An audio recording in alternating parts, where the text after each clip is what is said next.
கலையில் ஊறும்போது அவருக்கு அடிக்கணுங்கிற ஆர்வம் வருவதும், ஒரு பாடம் தெரிஞ்சவங்களுக்கு டான்ஸ் மாஸ்டர் வந்தாங்க, அவங்களுக்கு பல ஸ்டெப்ஸை பார்த்துட்டு ஏன் இந்த மாதிரியே போயிட்டு இருக்கோம் பழசு மாதிரி நல்ல குரூப் எல்லாம் நினைச்சு பாருங்களேன். அவங்களுக்கு பின்னால் சின்ன ஸ்டெப் தான் இப்படிதான் கொடுப்பீங்க. முன்னால் இருக்கவங்க ஆடுவாங்க, இப்போது கொஞ்சம் பரவாயில்லமா ஃபாஸ்ட்டாக முன்னால் இருக்கிறவங்களாம் ஆடுறாங்க. பின்னால் அட்மாஸ்பியர்லாம் இப்போதான் கொஞ்சம் கலகலப்பாக ஆடுறாங்க. முன்னால ஒரே ஒரு ஸ்டெப் கொடுத்துருப்போம், கொடுத்துருப்போம். 20 பேரும் அந்த தெரிய போட்டியா மறுபடியும் கை வச்சாங்கன்னா கரெக்டாக இந்த கை.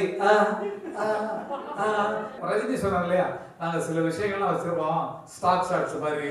சோகம்னா எப்படி மூஞ்சி வச்சுக்கிறது, கோவம்னா எப்படி வச்சுக்கிறது, அந்த மாதிரி டான்ஸ்லேயும் அதே ஸ்டெப்ஸ் இருக்கு. ஆக இன்னைக்கு வந்து கூலி படம் ரிலீஸ் ஆயிருக்கு, எல்லாம் உலகமெல்லாம் பேசிட்டு இருக்காங்க. அதனுடைய பிறவை பார்த்துட்டு இன்னைக்கு ஸ்பெஷல் ஷோ காலையில் 9 மணிக்கு அதை கூப்பிட்டாங்க. அங்கே கப்பல்லேருந்து கூப்பிட்டு ஷோவுக்கு வாங்கன்னு சொல்லி கூப்பிட்டாங்க. ஏஜிஎஸில் கூப்பிட்டு பண்ணாங்க. நாங்கள் வீட்டில் எல்லாம் போயிடலாம், வீட்டில் எல்லாம் ஸ்கூலுக்கு போகிற பிள்ளைங்க அதெல்லாம் இருக்குதுங்க, யாருமே போக முடியல.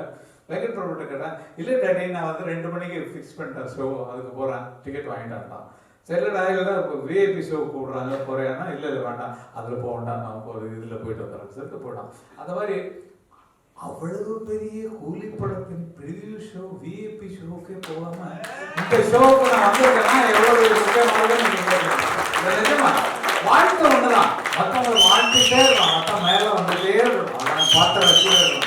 அப்பா ஆயாச்சு, தாத்தாவா ஆயாச்சு, அப்போ பிள்ளைங்க வளர்ச்சியை பார்த்தா ஆசைப்படணும். என்ன மாதிரி கொடுத்து வச்சு அப்பா அம்மா இருக்கவே முடியாது. அந்த மாதிரி எதுக்கு நான் பல பேருக்கு வந்து இளையராஜா வைரமுத்து ஏன் பிரிஞ்சாங்கன்னு ஒரு கேள்வி இருக்கு, அதுக்கான பதில் தன்னைத்தானே உயர்த்து கொண்டு நான் வந்ததுக்கு அப்புறம் தான் இளையராஜாவை அடையாளம் தெரிஞ்சுன்னா, அதுக்கு முன்னாடி வந்து அடையாளம் எப்படி நான் கஷ்டப்பட்டு வந்துடுவேன். அந்த கேள்வி ஒன்று தேடுது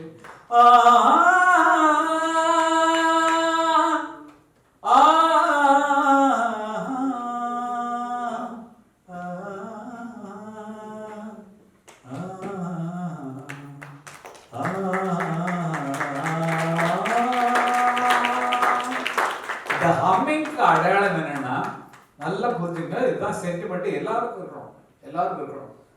என்ன முதல்ல மியூசிக் பண்ண வரோம், அப்போ வந்து அந்த கிளி அப்படின்னா நோட்ஸ் மேலே போய் கீழே இறங்கிடுது. அப்போ ஃபர்ஸ்ட் ரெக்கார்ட் பண்ணுறதுக்கு இப்போ ஆரம்பிக்கிறோம்,